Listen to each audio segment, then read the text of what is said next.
Nous reprenons le chemin de notre balade dans l'interrégion et nous sommes allés à la rencontre de Lucile Vidry, qui est secrétaire de mairie à Rully, en Saône-et-Loire. Et elle nous explique pour quelles raisons et dans quel contexte elle a décidé de sauter le pas. De par mon métier, je me déplaçais dans toutes les communes du département où je travaillais déjà en collaboration avec les secrétaires de mairie. C'est pendant tout ce parcours où j'ai appris à connaître leur travail, leurs différentes tâches et petit à petit, il m'est venu à l'esprit de changer un jour de métier. Les conditions de travail et les façons de travailler au centre de gestion, au service archives avaient évolué et ne me convenaient plus forcément. Et du coup, j'ai décidé de franchir le pas et de changer de métier. Alors, j'ai suivi différentes formations avec le CNFPT, donc c'est le centre de formation pour la fonction publique territoriale, accompagnée donc, par mon responsable et par le responsable du pôle mobilité-emploi du centre de gestion. Nous avons établi toute une liste des formations qui seraient utiles pour ma prochaine carrière professionnelle. Alors j'ai suivi des formations sur l'administration générale, sur la rédaction des délibérations, des arrêtés du maire, mais également, ce qui était complètement étranger pour moi, sur la comptabilité, donc, établir un budget, le suivre, et également la paye.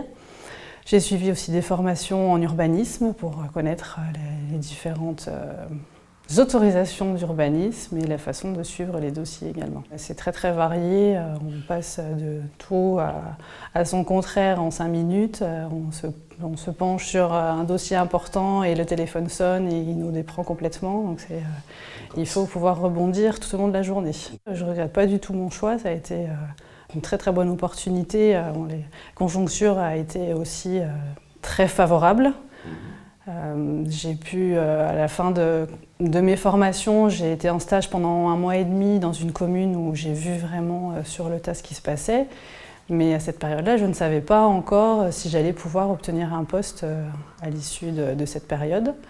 Donc j'ai commencé ici à Rully en remplacement d'une collègue qui partait en congé maternité. Et les choses ont évolué et donc je suis restée après avec des nouvelles tâches qui étaient prises par la commune. Là, je vais resuivre des formations, notamment sur la paye cette année. Quand je les ai suivies il y a 3 ans, je n'étais pas encore en poste et donc c'était assez abstrait à l'époque. Et là, j'ai besoin de me reformer pour être sûre vraiment de ce que je fais aujourd'hui. Je voudrais insister sur le fait que j'ai eu de la chance d'être très entourée au moment de ma prise de décision de changer de métier. Mes supérieurs l'ont très bien compris et m'ont accompagnée sans aucun problème. Je voulais remercier aussi la collectivité qui m'a accueillie parce que je suis arrivée avec 1 mois et demi d'expérience dans une autre commune, donc je ne connaissais pas grand-chose et ils m'ont fait confiance dès le départ et ça a été très favorable pour ma situation actuelle. Merci donc à Lucile Vidry pour ce témoignage qui nous amène les unes et les autres donc, à discuter de ce thème de la reconversion, des parcours et des métiers qui s'y raccrochent, notamment celui de conseil en évolution professionnelle. Régine Palombo en parlait il y a peu de temps. Une question d'ailleurs que je vous pose à tous les 4, et peut-être Hervé Monroe va d'abord y répondre. Est-ce que les collectivités sont suffisamment à l'écoute de ces envies de reconversion professionnelle que pourraient exprimer leurs agents? Est-ce que vous disposez dans vos structures de personnes dédiées au conseil en évolution professionnelle? Est-ce que c'est un métier qui véritablement est identifié quand on est un fonctionnaire? Monsieur Monroe, docteur. Alors, de façon politiquement incorrecte, je dirais non. De façon objective, je dirais non, mais pour aller dans le sens de notre ami, c'est en train d'évoluer progressivement. Un petit peu comme tout, c'est-à-dire que pour le moment, il y avait des petites carottes et pas de gros bâtons. On a fait grossir un peu les carottes avec des subventionnements, des aides et des propositions. Et puis, on a grossi un petit peu le bâton avec des textes législatifs. Et puis, petit à petit, il faudra s'appuyer sur les assureurs, un peu comme chez les anglo-saxons, qui vont finir par demander des comptes aux collectivités s'ils ne font pas ce qu'il faut. Ah, vous sentez cette évolution-là ? Ah, certainement. Un jour ou l'autre, les assureurs diront, écoutez, vous voyez le nombre d'accidents que vous avez, le nombre de congés de longue maladie ou de longue durée, le nombre d'arrêts dus à des risques psychosociaux ou à des choses comme ça. Eh bien, écoutez, on va mettre un plafond et au-dessus, vous allez payer plus cher. Ok. Et ça, c'est en train de rentrer dans l'esprit des collectivités. Avec, sur fond de sous-utilisation des dispositifs tels qu'ils existent et qui pourraient permettre de réduire en quelque sorte cette... De sous-utilisation ou de non-mise en place D'accord. de ce que j'appelais tout à l'heure la gestion prévisionnelle et la formation continue, tout au long de la vie. Ok. D'autres réactions par rapport à ce phénomène très important, bien sûr, de sous-utilisation ou non-utilisation tout court? Alors, en réponse peut-être à votre question sur les conseillers en évolution professionnelle, donc effectivement, nous sommes en train d'en mettre en place, voilà, pour avoir des professionnels à l'écoute des agents. Après, moi, je souscris aussi un peu à l'intervention de Régine de tout à l'heure, c'est-à-dire que l'agent, c'est bien sûr ce que la collectivité peut faire pour lui, mais c'est aussi ce que lui peut faire pour lui-même, et quelle démarche il peut entreprendre. Et la première des démarches, c'est d'aller vers la collectivité pour faire le point. Donc ça, on est en train de mettre des professionnels qui soient... Donc il se lève le matin, l'agent, il a un désir, il va, voilà, il y a un chemin qui peut le mener jusqu'à une prise en compte de sa problématique. Il peut consulter son intranet et voir qu'au sein de la DRH, il y a un service qui s'appelle accompagnement, mobilité, recrutement. Voilà. Et avoir le nom de son référent conseiller en évolution dans votre région, dans d'autres collectivités? Oui, alors Frédéric, là, effectivement, on quitte le domaine des grandes collectivités, comme le conseil régional, pour aussi décliner en fait la même chose à l'échelon plus local, puisque les centres de gestion, en plus localement, enfin les centres de gestion du Grand Est, du quart nord-est de la France s'organisent pour former leurs conseillers en évolution professionnelle. Donc il y a une structuration. Et l'idée, c'est avec ces guichets, on va dire départementaux que sont les CDG, qui vont même dans les arrondissements, qui vont même dans les cantons, qui vont même dans les collectivités, accompagner et essayer de répondre au mieux en fait, aux demandes d'évolution professionnelle. Donc on a déjà plein de demandes parce que les agents sont bien au courant, les représentants syndicaux aussi amènent beaucoup les agents à se poser des questions sur leur avenir. Donc en fait, on est en train de mettre en place, c'est un nouveau métier, alors dans les centres de gestion, dans les conseils régionaux, en gros dans toutes les collectivités, dans les grandes collectivités, mais aussi dans les petites par l'intermédiaire des CDG, c'est un nouveau métier et ça va évoluer. J'allais dire, pour répondre à la première question, est-ce que les collectivités prennent en compte ça? À la rigueur, on n'a même pas besoin de se poser la question. Même s'ils ne le veulent pas, ils vont y être obligés. C'est le sens en fait de ce que je disais tout à l'heure, le droit individuel. C'est-à-dire que si l'agent est acteur de sa démarche, eh bien, d'une manière ou d'une autre, il va quand même forcer son employeur à le prendre en compte. Mais le constat qu'établit le docteur Monro, vous le jugez comment? Ah oui, il a raison. Effectivement, les collectivités ne sont pas forcément... je parle des plus petites, j'ai plus cet aspect des choses-là. Pour les plus petites, elles n'ont pas forcément cette prise de conscience-là. Mais c'est à nous, centre de gestion, de les amener à ça.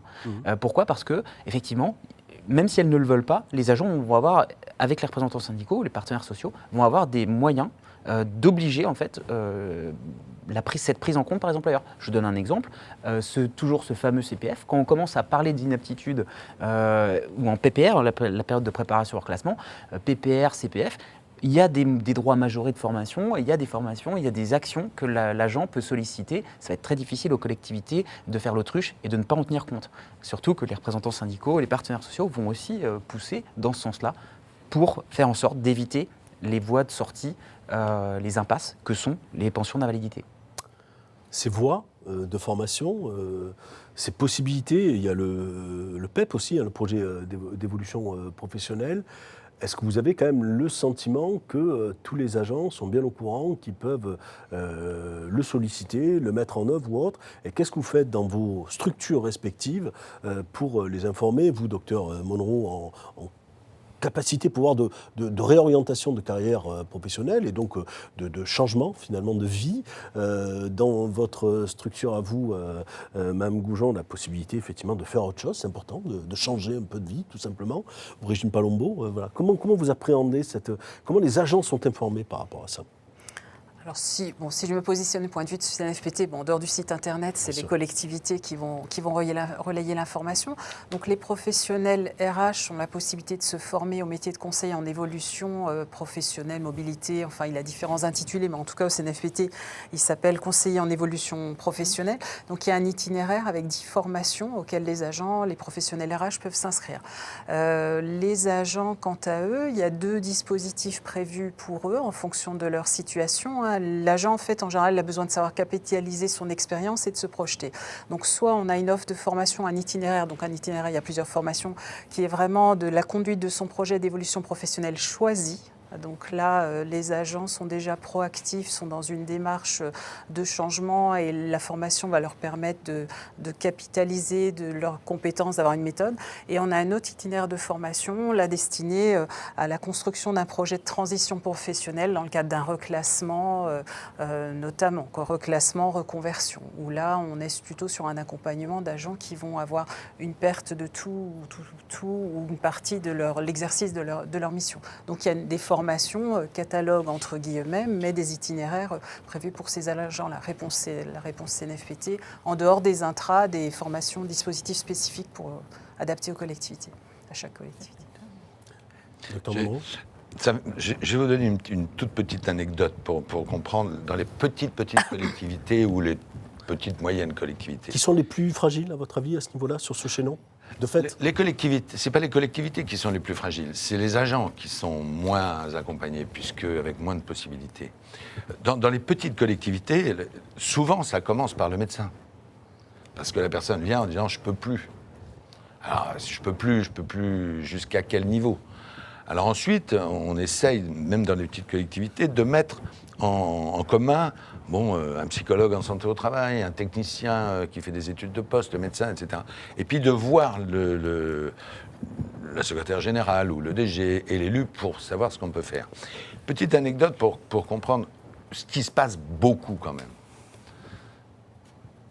Un agent technique commence à avoir des grosses difficultés à faire son travail. Grosses difficultés. Il est ripper, chauffeur de... Bon. Je les vois venir médicalement, mais je les vois venir objectivement. Je me dis, tiens, je vais prévenir son directeur en disant, il faut que tu fasses très attention et que tu cherches quelque chose pour ce gars-là, parce que d'ici peu de temps, il ne pourra plus. La réponse a été, mais je le place dans quelle situation administrative ? C'est pas ça la réponse qu'on attend. Ça revient un petit peu à ce que je disais tout à l'heure. C'est cette prise en compte individuellement dans une collectivité de l'évolution pour le maintien dans l'emploi, pour l'employabilité, pour la suite de la... Bien sûr. Mais c'est intéressant. Enfin, tout ce que vous dites, bien sûr, Dr Monro et tous nos intervenants, c'est très intéressant. Mais parce qu'il y a Claude qui nous pose la question que faire d'un agent en poste aménagé quand il n'y a pas de possibilité dans le service ou dans la collectivité ? Ça, c'est une vraie difficulté. Et la réaction de votre directeur, elle peut se comprendre aussi. Qu'est-ce que vous en pensez, docteur ? Quelle autre possibilité ? Qu'est-ce qu'on en fait alors ? Non, voilà. Je ne veux pas comprendre sa réaction. Alors, okay. La réponse n'est pas dans quelle situation administrative dois-je le placer. La réponse, ça doit être mince. Que puis-je lui faire faire ? La question que vous venez de poser. Voilà. Et pas dans quelle situation administrative. D'accord. Ça, c'est un vice de l'administration. La réponse à la question, effectivement, c'est extrêmement compliqué. Et je vous disais tout à l'heure qu'il y a des tas de gens qui bientôt ne seront plus employables, quoi qu'on fasse. Physiquement, psychologiquement, intellectuellement, avec l'évolution des nouveaux métiers, des nouvelles tâches, des nouvelles responsabilités, et on ne saura pas quoi en faire. Donc Mais les aménagements sont toujours possibles, c'est ça que vous voulez dire, le message à passer, on doit toujours... et tous les agents sont reclassables quelque part. Jusqu'à un certain point. Voilà. Après, je pense que la difficulté, pour l'avoir vécu dans ma précédente collectivité, c'est que quand vous êtes sur des collectivités de petite taille, avec peu de moyens financiers, c'est pas toujours évident de faire évoluer. Vous citiez le cas du Reaper. voilà, moi il se trouve que j'étais en communauté urbaine, donc je vois bien ce dont vous voulez parler. Faire évoluer un Reaper sur des fonctions, par exemple, administratives qui solliciteraient moins son physique, c'est pas toujours facile. D'abord parce qu'il n'y a pas toujours beaucoup de postes vacants, et puis qu'effectivement, quand vous arrivez, vous, la DRH, face à un chef de service qui vous dit je veux la perle rare, le super agent administratif, et que vous lui dites ah bah ça tombe bien, j'ai un Reaper en reclassement, c'est pas toujours facile. Et je pense que c'est ça la réalité des petites collectivités, et c'est ça qui limite un peu notre champ d'action commun, quoi qu'on en dise. Aujourd'hui, les collectivités, elles sont quand même sous le coup de contraintes budgétaires qui ne sont pas celles qu'elles avaient avant. Et nos élus, et on peut le comprendre, ils sont aussi attentifs à ce que le service public il soit bien assuré, parce que le jour où le service public ne sera pas bien assuré, eh ben, ce sera la porte ouverte à l'externalisation.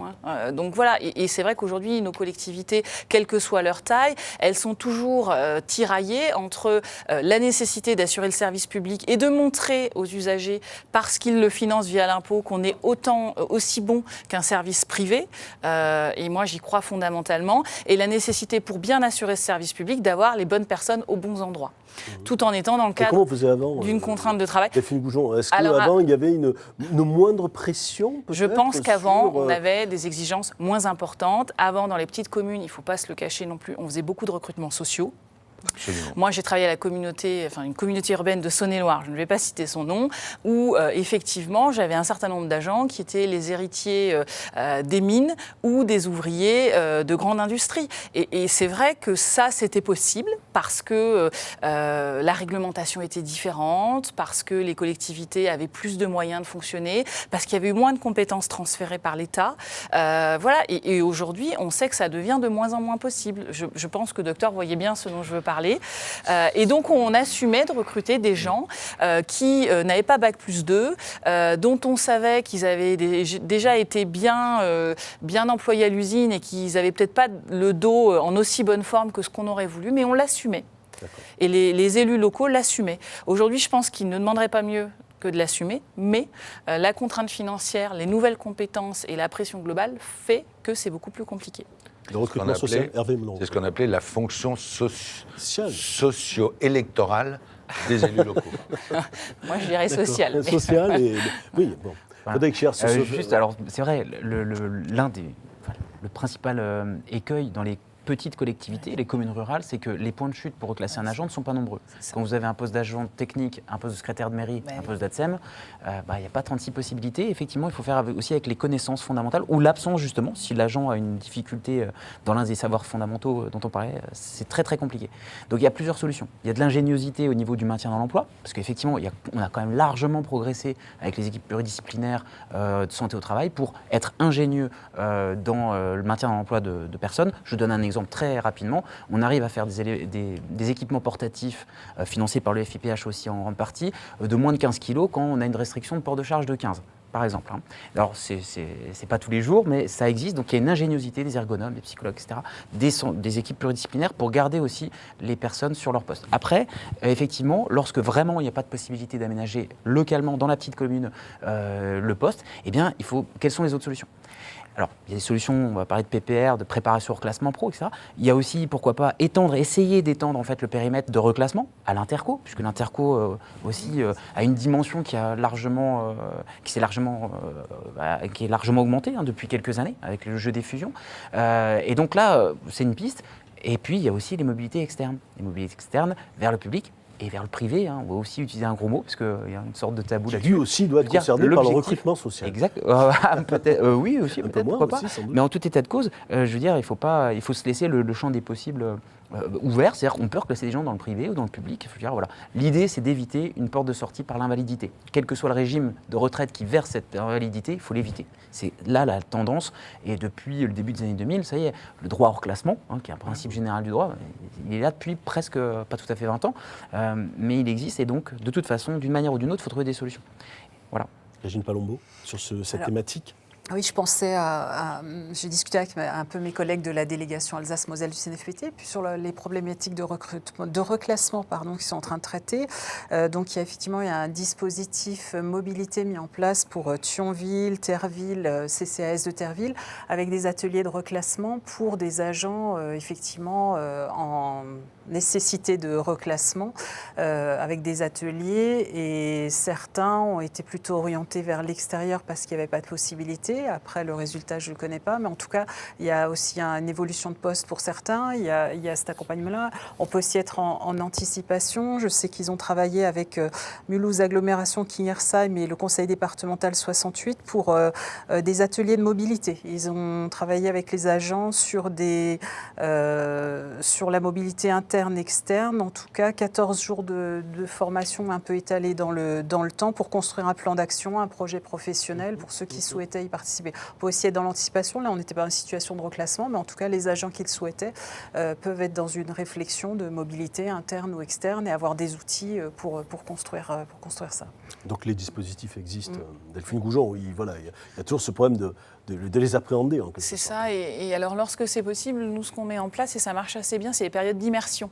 C'est-à-dire effectivement quand on a un agent qui a un désir d'évolution, que ce soit lié à une pathologie médicale ou pas, on met en place des périodes d'immersion où finalement il vient en renfort d'une équipe administrative pour voir si le métier va lui plaire, pour voir s'il va pouvoir répondre aux attendus de ce métier, et ça marche assez bien. Alors évidemment, je suis pleinement consciente que c'est possible dans les collectivités de grande taille, parce qu'il faut se permettre que quand l'agent il est plus là, je prends l'exemple du lycée, quand l'agent il est plus dans le lycée, il faut que je le remplace dans le lycée forcément, et quand il est en sureffectif en période d'immersion, effectivement ça a aussi un coût, mais on voit que ce sont des dispositifs qui marchent bien dès lors que ça répond à un besoin, ça répond à une attente de l'agent, et surtout que je peux trouver l'équipe qui accueillera dans un bon état d'esprit et qui sera capable de prendre le temps et d'être suffisamment pédagogue pour expliquer son métier. Et ça, je pense que c'est aussi un vrai challenge, parce que souvent on est dans des logiques de travail où, comme on est sur le quotidien, on ne prend pas toujours le temps d'expliquer, où ça nous est tellement évident que finalement on considère que l'autre doit comprendre tout de suite, quoi. Mais il ne faut pas minimiser, je pense, dans ces situations-là, le changement de culture profond que ça représente. Vous parliez du DATSEM, moi évidemment on est plus dans le monde des lycées, rien que de changer d'un rythme de vacances scolaires à un rythme de site administratif, c'est pas du tout la même chose. On n'utilise pas les mêmes termes, on n'a pas le même vocabulaire. Donc c'est vrai, il faut aussi, je pense, que de la part de l'agent, il y ait une vraie volonté d'essayer. Et qu'il faut que la collectivité lui offre cette possibilité d'essayer, à la fois pour conclure que ça a marché et que l'agent reste parce qu'il y a un poste qui se rend disponible, mais aussi avoir l'humilité de reconnaître quand ça n'a pas fonctionné et pouvoir le diagnostiquer et offrir d'autres portes de sortie à l'agent. Juste, je vais essayer de faire une pierre trois coups pour à la fois répondre à quelques questions qui tombent sur le live chat et aussi ce dont on a parlé auparavant. On peut mixer les choses, c'est-à-dire que pour reclasser, par exemple, un agent technique ou une ATSEM qui a des difficultés, on peut utiliser les formations de secrétaire de mairie ou d'agent administratif dont on parlait tout à l'heure. Je le dis, j'ai oublié de le dire tout à l'heure, c'est le cas pour, par exemple, on a une promotion d'une bonne quinzaine de personnes, on a bien 2-3 personnes qui sont dans ce cas et qui éprouvent une difficulté physique et qu'on insère justement dans ces formations-là. Donc son employeur, au lieu de payer un arrêt maladie ou quoi que ce soit, le missionne pour aller sur ces formations-là, en immersion aussi, dans des secrétariats de mairie, vraiment pour vivre de l'intérieur le métier. Et donc ces initiatives-là qui datent de début 2005 et qui se poursuivent même maintenant, qui s'intensifient dans tous les départements, on peut aussi profiter de ces formations-là pour justement permettre de changer le métier. C'est assez précurseur parce que quand on parle de préparation, la période de préparation au reclassement, il y a un volet formation, alors qui juridiquement pas obligatoire, mais qui va être très très présent, je suppose, sur ces périodes-là. Eh bien, on pourrait profiter de ces initiatives-là, justement, pour inscrire ces agents-là, si les calendriers correspondent aussi, mais pour les inscrire dans ces formations-là, de manière à leur permettre de trouver un autre travail. Et on a vu que sur les pourcentages de placement de ces promotions-là, on était aux alentours, au moins aux 2/3, c'est-à-dire 60 à 100% de placement. Donc ça peut être une manière de répondre à un besoin d'un employeur, de répondre à une problématique de reclassement et puis d'utiliser les droits individuels dont on a parlé. Donc là, je ne dis pas que c'est pas assez fréquent, et là on n'a pas fini le travail, loin de là, mais ça peut être signalé pour mixer un petit peu tous les sujets. D'accord. Voilà. Alors, mais sur les personnes qui sont connectées et qui nous regardent réagissent, et notamment sur les territoires. Certains départements, par exemple, Vanessa Blain nous signale qu'en Champagne-Ardenne, nous avons également des dispositifs similaires dans les Ardennes, la Marne, la Haute-Marne. Alors, le dispositif vient de se terminer. Alors, je ne sais pas de quel dispositif il parle, mais sans doute donne des dispositifs de formation. Voilà, on me le glisse dans l'oreillette. Donc, donc c'est très bien. Donc, ça veut dire qu'effectivement, il y a des tas de choses qui se passent. Et aussi, donc, dans le CDG de la Marne, Gérard Sidoni nous dit qu'en partenariat avec Pôle emploi et donc Cap emploi met en place aussi à compter du mois de septembre 2019 une formation identique à celle mise en place en Moselle. Et Cap emploi, il faut en parler. Il faut juste, parce qu'on a oublié tout à l'heure, FIPHFP, le Fonds pour l'insertion des personnes handicapées dans la fonction publique, qui accompagne beaucoup les collectivités locales. Alors les trois versants de la fonction publique, mais le côté territorial beaucoup. Et puis les Cap emploi, qui sont aussi des établissements de ressort départemental, donc qui sont un peu nos partenaires vraiment au quotidien pour l'insertion des personnes handicapées aussi, et qui participent aussi à ces initiatives de formation et globalement de recrutement d'apprentis. Voilà, c'est des partenaires qu'il faut vraiment citer parce qu'ils apportent vraiment efficacement leur pierre à l'édifice. Docteur Monroe, on vous voit souvent dans les réunions RH, vous ?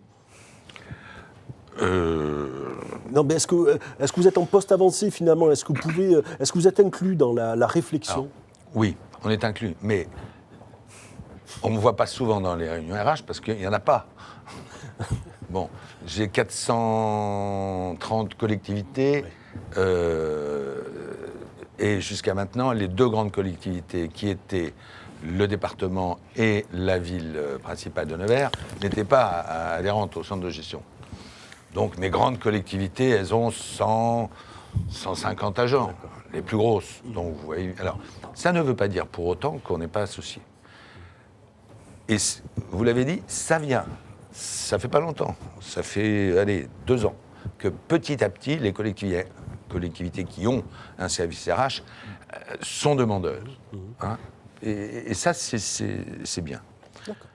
Pour dire un mot sur Cap emploi qui a changé de nom maintenant un petit peu, qui s'est associé avec je ne sais plus quoi, Cap emploi a comme rôle principal de redonner du travail aux personnes reconnues en qualité de travailleurs handicapés et qui n'en ont pas.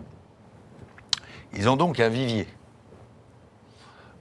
J'avais organisé il y a 2 ou 3 ans une réunion où Cap emploi était venu avec son vivier étiqueté, pas avec une croix, hein, mais avec un badge, en disant voilà, nous on a ça comme compétence, on n'a pas ça comme handicap, on a ça comme compétence et on est prêt à travailler dans les collectivités. Et ça permettait aux collectivités de trouver chez des gens reconnus travailleurs handicapés, non pas pour leur handicap, mais pour leurs compétences, de retrouver un emploi. C'était quand cette réunion et ça a donné quoi ? Alors, ça a donné un recrutement et un recrutement. Bon, c'est déjà pas mal. Il faut refaire une réunion. Bien sûr, ça va être fait. Mais ça a permis ensuite de lier entre Cap emploi et le centre de gestion un partenariat permanent qui fait que sur un truc qui s'appelle la bourse de l'emploi, les centres de gestion mettent des emplois, mais reçoivent aussi le vivier de Cap emploi, ce qui va dans le sens... Voilà. On va voir où, avec Régine Palombo si elle souhaite, mais enfin, Cap emploi par exemple, c'est ou le nouveau nom de Cap emploi, quelqu'un le connaît. Il y a une colle, mais on va essayer de trouver dans une des pauses. Voilà. Est-ce que c'est une solution sous-utilisée par exemple ? Cap emploi, par exemple. Alors en fait, Cap emploi, nous, on a un partenariat avec eux parce qu'on est en partenariat avec le FIPH. Donc, et dans notre convention FIPH, on a une obligation d'emploi d'apprentis handicapés. Et donc dans ce cadre-là, effectivement, on travaille avec Cap emploi à la fois pour l'identification des personnes et puis pour l'accompagnement à la prise de poste et au suivi du poste. Parce qu'effectivement, l'embauche de travailleurs handicapés est une obligation. Hein. Les collectivités sont soumises. Vous êtes à quel niveau, vous ? Nous, on est au-delà au-delà Ah de l'obligation Au-dessus. légale. Mmh. Oui, au-dessus. Bien sûr, parce qu'en plus, on a un certain nombre d'agents qui sont reconnus travailleurs handicapés en cours, etc. Donc, voilà. Et donc, effectivement, comme c'est une obligation, on est vraiment dans l'idée aussi qu'il faut accompagner, et notamment l'encadrant, qui sera amené à encadrer une personne handicapée. Alors ça dépend bien sûr du handicap, hein. Il y a des handicaps reconnus mais qui ne sont pas très visibles. Il y en a qui le sont plus, donc voilà. D'accord. Et vous faites aussi peut-être des... Vous avez fait une réunion avec... Comme le disait le Dr Oui. Monro, ils sont arrivés avec leur vivier, avec Alors Frédéric oui, Cher, ou... oui, on a un pôle médico-social qui les rencontre régulièrement. D'accord. Et au niveau du handicap, nous, on sensibilise aussi beaucoup nos encadrants à cette thématique du handicap. Voilà. Et surtout le déplacement finalement très symbolique et très fort sur un plan humain, je veux dire, de la compétence. Alors, on ne parle pas d'handicap, toujours, non, mais de compétence. Oui.